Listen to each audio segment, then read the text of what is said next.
Hello guys, ఇవాళ మనం PRAN pulao ఎలా చేసుకోవాలో సింపుల్గా చూసేద్దాం. సో ముందుగా కొంచెం గసగసాలు చాలా కొంచెం వేసుకోవాలి. సో ఇది ఆల్మోస్ట్ 4 పీపుల్కి చేస్తున్నాను నేను. సో అందుకే కొంచెం అలా వేసుకున్నాను. తర్వాత ధనియాలు, తర్వాత 4 లేదా 5 లవంగాలు వేసుకున్నాను. వాటిని మిక్సీ పట్టుకోవాలి చల్లారిన తర్వాత. అది మాత్రమే యూజ్ చేస్తున్నాను నేను, ఇంకెలాంటి గరం మసాలా వేయను. సో ఉల్లిపాయలు, గ్రీన్ చిల్లీస్ కట్ చేసి పెట్టుకున్నాను ఆల్రెడీ. సో ప్యాన్లో గిన్నెలో ఆయిల్ వేడెక్కాక కొంచెం నేను చిన్నగా పెద్దగా రెండింటికి విధంగా కట్ చేశాను ఉల్లిపాయలు, మీరు చూస్తున్నట్టయితే. సో ఆ తర్వాత వేసేసి కొంచెం మగ్గనిచ్చి టర్మరిక్, పసుపు, కొంచెం సాల్ట్ వేసాను. వేసి కొంచెం మంచిగా ఫ్రై అవుతాయి. సో మగ్గుతాయి అన్నమాట. ఫ్రై అంటే ఫ్రై కాదు, మగ్గనివ్వాలి. ట్రాన్స్పరెంట్గా అయిపోతాయి, సాఫ్ట్గా. అలా అయ్యే టైంకి కొంచెం నేను పుదీనాని, కొరియాండర్ని కొంచెం నేను పేస్ట్ చేసి పెట్టుకున్నాను అనమాట. లీవ్స్ లాగా వేయకుండా, ఆకులు వేయకుండా కొంచెం పేస్ట్ లాగా చేసి పెట్టుకున్నాను. చాలా టేస్టీ ఉందండి ప్రాన్ పులావ్, బాగుంటుంది, ట్రై చేయండి తప్పకుండా. సో అలా కొంచెం వేయించుకుంటూ జింజర్ గార్లిక్ పేస్ట్ యాడ్ చేసుకున్నాను.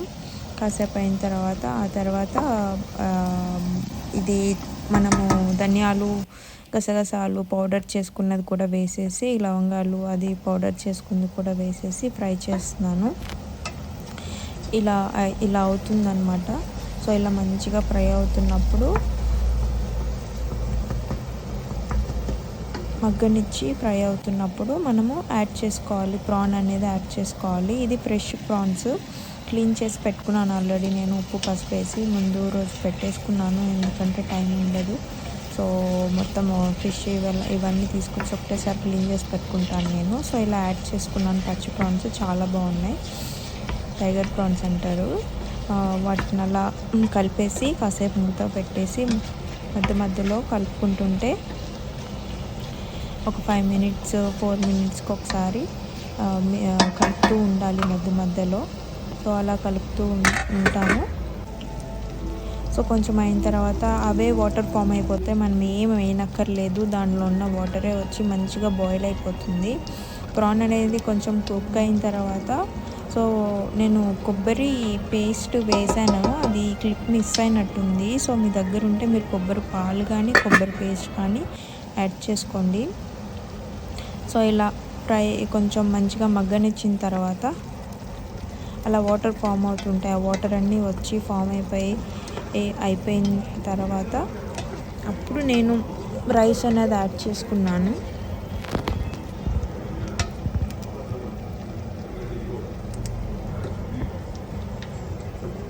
చూస్తున్నారు కదా, మంచిగా ఇట్లా ఫ్రై అయిపోయిన మగ్గనిచ్చిన తర్వాత